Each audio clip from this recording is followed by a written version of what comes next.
પ્રખ્યાત એરિયા છે.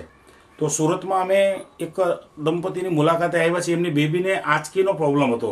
આ પ્રોબ્લેમ શરૂ કેવી રીતે થયેલો હતો અને એ લોકોએ એમાં કેટલો ખર્ચ કરેલો છે, છતાં સ્થિતિ શું હતી, આ સંપૂર્ણ જાણકારી આપણે એમની પાસેથી લઈએ. તો ભાઈ, તમારું નામ શું છે? હિતેશભાઈ. તમારું એડ્રેસ શું છે? સ્વામિનારાયણ નગર સોસાયટી, પરમસુખ ગુરુકુળ પાસે, સરથાણા જગતના. ઘર નંબર કેટલા છે? 103 નંબર. 103 નંબર. આ તમારું સુરતનું એડ્રેસ છે. અને તમારું વતન સૌરાષ્ટ્રમાં કયું છે? થોરખાણ ગામ, તાલુકો બાબરા, જિલ્લો અમરેલી. અચ્છા, હવે આ તમારા બંને એડ્રેસ તમે બતાવ્યા. હવે વાત કરો તમારી આ બેબીની. આ બેબીનું નામ શું છે? રૂહી. રૂહી. શું પ્રોબ્લેમ હતો બેબીને? એને આંચકી આવતી, ખેંચનો પ્રોબ્લેમ હતો. ખેંચનો પ્રોબ્લેમ. બરાબર. શરૂઆત ક્યારે થયેલી હતી? શરૂઆત નાની હતી, 11 મહિનાની હતી ને ત્યારે પહેલી વાર આંચકી આવી. પહેલી વખત. બરાબર. તો પછી ક્યારે ક્યારે આંચકી આવતી હતી? ત્યાર પછી 6 મહિના આસપાસ એને તાવમાંથી આંચકી આવી હતી. ત્યાર પછી પોણા 3 વર્ષની હતી ત્યારે આંચકી આવી હતી. ત્યારે કોમામાં જતી રહી. કોમામાં જતી રહી. શું તમારું નામ છે બેન? સોનલબેન. સોનલબેન. હવે એની સ્થિતિની વાત કરો તમે. એમને પહેલી વખત તમે કઈ જગ્યાએ છોકરીને દાખલ કરેલી હતી? અહીંયા દીપ હોસ્પિટલ છે ને, રોયલ આર્કેટમાં, સરથાણા જગતના. અચ્છા, ત્યાં. પછી ત્યાર પછી પાછી આંચકી આવી ગઈ ને ત્યારે અહીંયા કેર હોસ્પિટલમાં. કેર હોસ્પિટલમાં બતાવો તો file. Care children and general hospital. અચ્છા, તો પછી ત્યાં એને છોકરીને એડમિટ કરેલી તમે? હા, 15 દિવસ દાખલ કરેલી. 15 દિવસ. એ વખતે એની સ્થિતિ શું હતી? કોમામાં વહી ગઈ હતી ને આઈસીયુ માં હતી. અચ્છા, કોમામાં જતી રહી હતી અને આઈસીયુમાં દાખલ રાખેલી 15 દિવસ સુધી. તો એ વખતે આમ છોકરીને કોઈ પ્રકારનું ભાન હતું ખરા? ના, કાંઈ નહોતું. ભાન નહોતું. 15 દિવસ ની દાખલ કરી, પછી 15 દિવસ ઘરે આવ્યા ને ત્યાર પછી પાછી પહેલેથી નાની હોય કેમ હાલતા ને એમ શીખે એ રીતની પાછી મહિને હાલતા શીખે. બીપી પણ લો થઈ ગયું હતું અને આગળની મેમરી બધી લોસ થઈ ગઈ હતી. અને પછી તમે કહો છો કે પોણા 3 વર્ષ પછી ચાલતા શીખતી હોય એવી રીતે ચાલતા શીખી હતી, એમ કહો છો ને તમે? બોલવાનું બધું બંધ જ હતું. બરાબર છે. અને પછી તમે આજે કેર હોસ્પિટલ સિવાય બીજી કોઈ જગ્યાએ સારવાર કરાવેલી છે એમની? હા, બીજું રીતેશ શાહ. રીતેશ શાહ કરીને છે. આ શાના ડોક્ટર છે? રીતેશ શાહ. ન્યુરોલોજીસ્ટ. અચ્છા, એમનો મગજનો કઈ પ્રોબ્લેમ હોય એના માટે તમે ત્યાં એમને બતાવેલું. બરાબર. તો એના કોઈ રિપોર્ટ છે? એમઆરઆઈ રિપોર્ટ છે.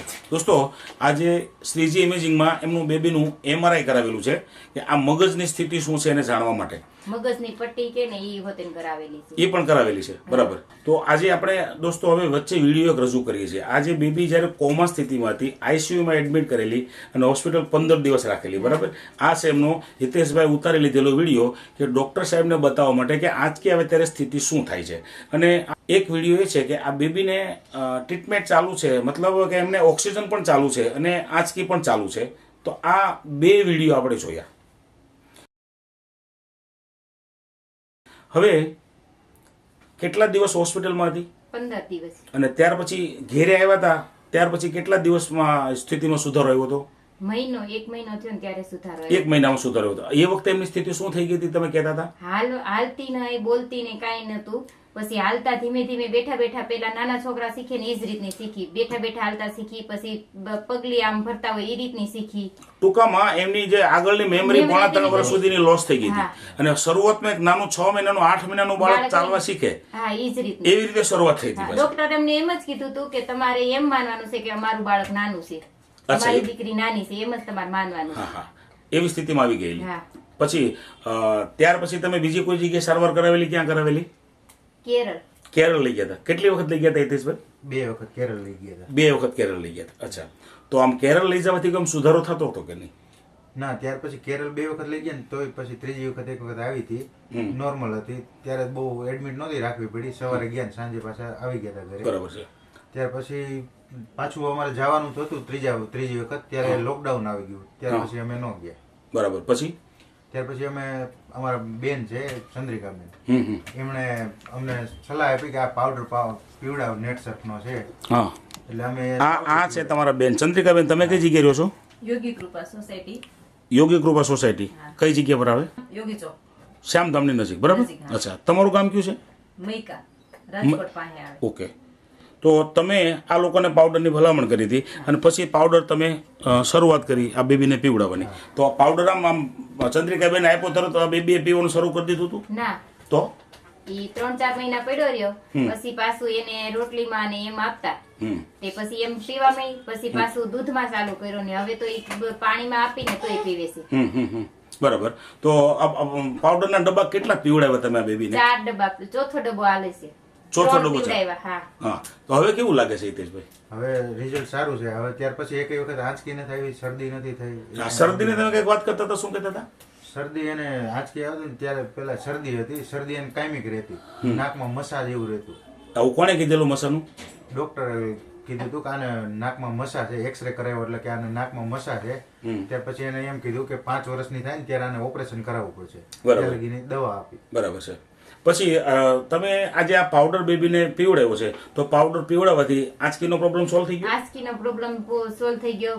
પાછી મસા હતા તે શરદીનો હતો, તો શરદીનો પ્રોબ્લેમ સોલ્વ થઈ ગયો છે. આ 2 પ્રોબ્લેમ સોલ્વ થઈ ગયા. હા. અને આ બેબીનું વજન એ દરમિયાન કેટલું હતું તમારે જ્યારે આપણે પાવડર શરૂ કર્યો હતો લોકડાઉન વખતે, ત્યારે વજન કેટલું હતું? 30 કિલા વજન હતું. અને અત્યારે કેટલું વજન છે?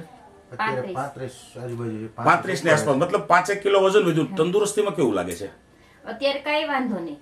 કાંઈ વાંધો નથી, ત્યાં બધા છોકરાને ગોળે નોર્મલ જ. નોર્મલ છે. બરાબર. હા. તો જે 2.5 થી 3 લાખના ખર્ચમાં બેબીને જે ફરક નહોતો પડ્યો, બીમારીઓ સતત ચાલુ હતી અને કેરળ સુધી પણ તમે જઈ આવ્યા છો 2 વખત, બરાબર, અને ત્રીજી વખત કેરળ લોકડાઉનના કારણે ન ગયા અને એ દરમિયાન પાવડર મળી ગયો, તો હવે પ્રશ્ન સોલ્વ થઈ ગયો છે. તો કેટલો ખર્ચો તમે આમાં કર્યો છે પાવડરનો? 4 ડબ્બા પાયા એટલે 3000 જેવો ખર્ચો થયો.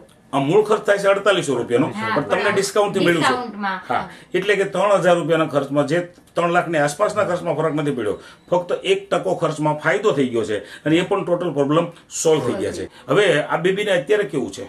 અત્યારે સારું છે. તો સારું થવાની હે? ત્યાર પછી ક્યારે આંચકી નથી. આપણે પછી પાવડરના ડબ્બા ચાલુ કર્યા હતા. અચ્છા, Net અચ્છા. surfના. નેટસપના કયો પાવડર છે? પાવડર બતાવો તો જરા. આ દોસ્તો આ જે પાવડર બતાવી રહ્યા છે, આ પાવડર નેટસપ કંપનીનો